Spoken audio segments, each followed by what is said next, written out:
90% लोक घर घेताना एक खूप मोठी चूक करतात.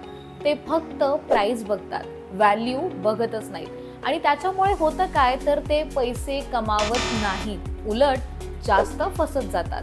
नमस्कार मित्रांनो, मी संपदा आणि तुम्ही पाहताय तुमचं आवडतं प्लॉट ज्ञान. आणि आजच्या व्हिडिओमध्ये आपण अशाच एका चुकीबद्दल समजून घेणार आहोत आणि त्यामुळे कोणते कोणते नुकसान होतात ते सुद्धा समजून घेऊयात. मित्रांनो, समजा तुम्हाला 2 फ्लॅट्स दाखवले.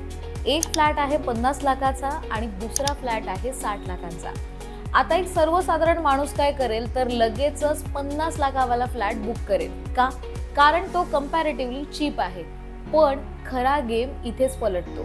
50 लाखांचा फ्लॅट चीप असतो, पण त्याची व्हॅल्यू सुद्धा तितकीच लो असते. लोकेशन वीक, फ्युचर ग्रोथ अगदी कमी, रेंटल डिमांड सुद्धा कमी आणि कनेक्टिव्हिटी पुअर.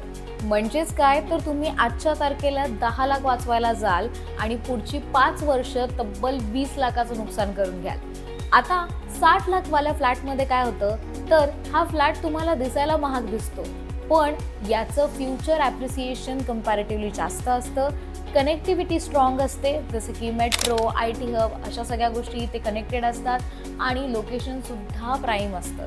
रिअल इस्टेटचा एक खूप साधा आणि सरळ रूल आहे की चीप घेऊन पैसा वाचवायचा नसतो, तर व्हॅल्यू घेऊन पैसा बनवायचा असतो. कारण प्राइस तुम्ही एकदा पे करता, पण व्हॅल्यू तुम्हाला वर्षानुवर्ष मिळत असते. त्यामुळे नेक्स्ट टाइम जेव्हा पण तुम्ही प्रॉपर्टी घ्यायचा विचार कराल त्यावेळी प्राइस नाही तर त्याची व्हॅल्यू बघा. त्यामुळे तुम्ही जास्त फायद्यात राहाल. तर मग मित्रांनो, तुम्हाला आपला आजचा व्हिडिओ कसा वाटला हे कमेंटमध्ये आम्हाला नक्की कळवा. व्हिडिओला लाईक करा, शेअर करा आणि अशाच नवनवीन व्हिडिओसाठी तुमच्या आवडत्या प्लॉट ज्ञानला सबस्क्राईब करायला अजिबात विसरू नका. भेटूयात नव्या व्हिडिओसोबत.